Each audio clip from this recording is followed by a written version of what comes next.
સુરતના પુણાગામ વિસ્તારમાં રાધાકૃષ્ણ સોસાયટીમાં ગ્રાઉન્ડ ફ્લોર ઉપર આવેલા મકાનમાં એક રૂમમાં રહેતા પરિવારના 5 સભ્યો સહિત 6 લોકો ગેસ સિલિન્ડર બ્લાસ્ટ થતાં દાઝી ગયા હતા। મકાનના બીજા રૂમમાં એક સિલિન્ડરમાં બ્લાસ્ટ થતાં બંને રૂમમાં આગ લાગી હતી। તમામને સારવાર માટે સ્મીમેર હોસ્પિટલમાં ખસેડવામાં આવ્યા હતા।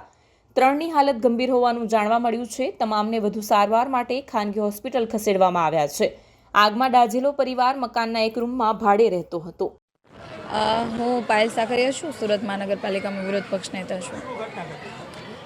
મારો જ વિસ્તાર વોર્ડ નંબર 16ની અંદર પૂણા ગામમાં રાધાકૃષ્ણ સોસાયટીમાં રાતનું એવું કહે છે કે રાતનું સિલિન્ડર લીકેજ હશે, જેના કારણે આખા રૂમની અંદર ગેસ ફેલાઈ ગયો હશે અને સવારમાં આ લોકોએ કોઈ પણ ઘરના કોઈ સભ્ય ઉઠ્યા હશે ને એમણે જેવી ઇલેક્ટ્રિક આપણે લાઇટ ચાલુ કરવા માટેની સ્વિચ પાડી એટલે તરત જ આખો બ્લાસ્ટ થયો છે। એટલે સિલિન્ડર જે બ્લાસ્ટ થાય એ નહીં, ગેસના કારણે આખા રૂમમાં બ્લાસ્ટ થયો છે। ના દરવાજાઓ તૂટી ગયા છે, પાછળની દિવાલ આખી પડી ગઈ છે અને કોઈ સવારમાં વોશરૂમમાં ગયું હશે તો એ બી ત્યાંથી ઉપરથી છેક નીચે આવી ગયું છે।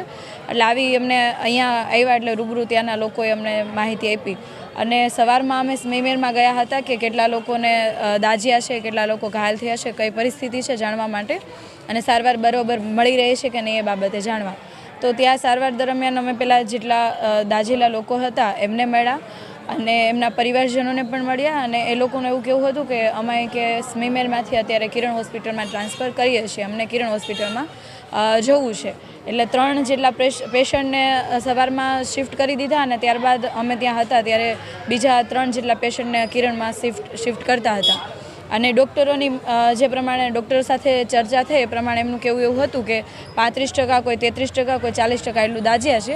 અત્યારે બધા જ જે સભ્યો છે, જે પેશન્ટ છે, એ બધા અત્યારે હાલમાં સ્ટેબલ છે, એટલી માહિતી છે। Bhupendrasinh Raj, Puna fire station sub fire officer.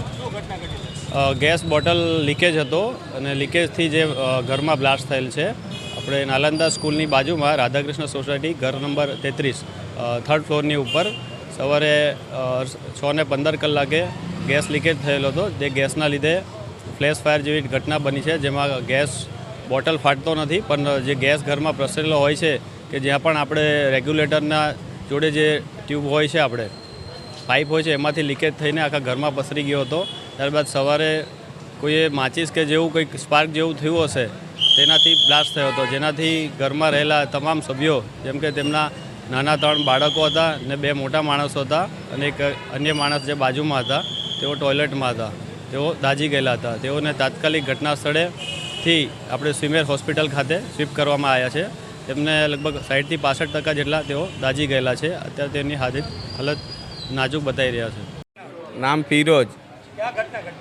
जो ब्लास्ट हुआ था 6 बजे, अपना हम नीचे सो रहे थे, वहाँ से जागे तो हमको पता मैंने क्या हो गया। हमने अपना फैमिली निकाला था, पहले फैमिली निकाल के फिर भी इनको निकाला था।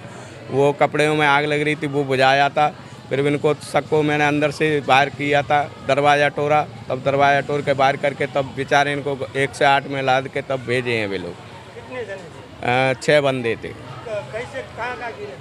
गिरे, एक तो पीछे गिरा था, वो बाथरूम गया था, वो इसके खाली सिर पे चोट आया है। और बाकी के